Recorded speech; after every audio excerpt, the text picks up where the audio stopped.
पिछले भाग में देखा कि संभाला एसी चुराकर भाग गया और इधर लट्टू आकर लिटिल सिंघम को सारी बातें बताता है, जिसे सुनकर लिटिल सिंघम बहुत ज्यादा गुस्से में हो जाता है। बबली, लट्टू, तुम लोग यहीं पर रहना, क्योंकि अगर तुम लोग मेरे साथ जाओगे तो फिर दिक्कत हो जाएगा, क्योंकि वो काल बहुत खतरनाक है। तुम उसका मुकाबला नहीं कर पाओगे। नहीं लिटिल सिंघम, मैं तुम्हें वहाँ नहीं जाने दूंगी। तुम एक काम क्यों नहीं करते? तुम लिटिल कृष्णा को बुला लो, वो तुम्हारे साथ रहेंगे तो हमें भी चिंता नहीं होगी। ठीक है बबली, तुम अगर कह ही रही हो तो मैं लिटिल कृष्णा को बुला ही लेता हूँ।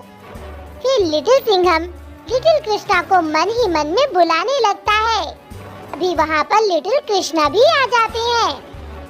क्या हुआ लिटिल सिंघम, तुमने मुझे अचानक से क्यों बुलाया? लिटिल सिंघम लिटिल कृष्णा को सारी बातें बताता है। सारी बातें सुनने के बाद लिटिल कृष्णा भी बहुत गुस्से में हो जाते हैं और लिटिल सिंघम से कहते हैं, पर काल को एसी चाहिए ही था तो वो खुद से भी ले सकता था, उसे चुराने की क्या जरूरत थी? अब उसने एसी चुराया ही है तो उसे इसका जुर्माना भी भरना होगा। चलो लिटिल सिंघम, आज उसे सबक सिखाना ही होगा। ये कहकर लिटिल कृष्णा और लिटिल सिंघम काल की तलाश में निकल जाते हैं। कुछ ही देर में वो लोग वहाँ पहुँच जाते हैं जहाँ पर काल सो रहा होता है, वो भी एसी की हवा में। तुम्हारी हिम्मत कैसे हुई मेरा एसी चुराने की? चुपचाप मेरा एसी मुझे दे दो, वरना आज तुम्हारे लिए अच्छा नहीं होगा। लिटिल सिंघम की आवाज सुनकर काल उठ जाता है।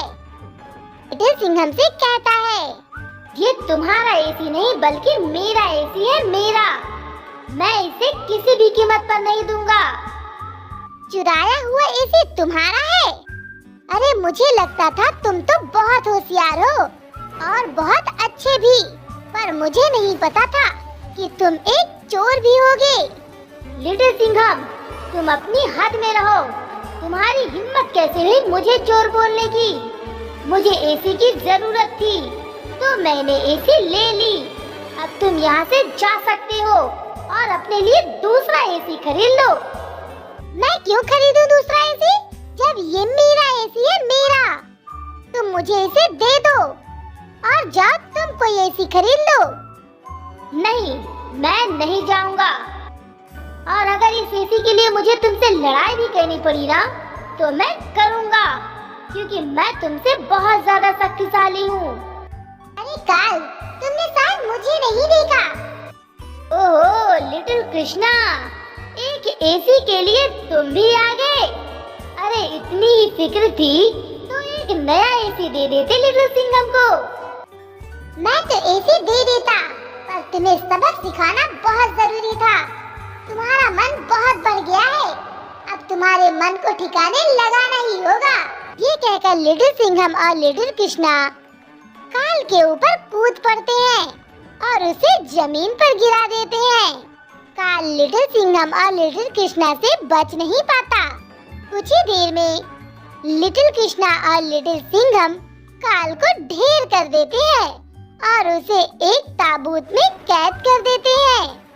लिटिल कृष्णा, आपको क्या लगा था ये काल हमें हरा देता? अरे लिटिल सिंघम, मुझे नहीं बल्कि काल को लग रहा था कि वो हमें हरा देगा। जब तक हम दोनों साथ हैं ना, हमारा कोई बाल भी बांका नहीं कर सकता। हाँ लिटिल कृष्णा, आप बिल्कुल सही कह रहे हैं। चलिए अब हम लोग अपना एसी ले लेते हैं, इससे पहले कि कोई और प्रॉब्लम हो जाए इस एसी की वजह से। ये कहकर लिटिल कृष्णा और लिटिल सिंघम भी हंसने लगते हैं। दोस्तों, आप लोगों को कहानी कैसी लगी? अगर अच्छी लगी हो तो वीडियो को कर देना और हाँ, हमें कमेंट करके बताना कि हमारी कहानियाँ आपको कैसी लगती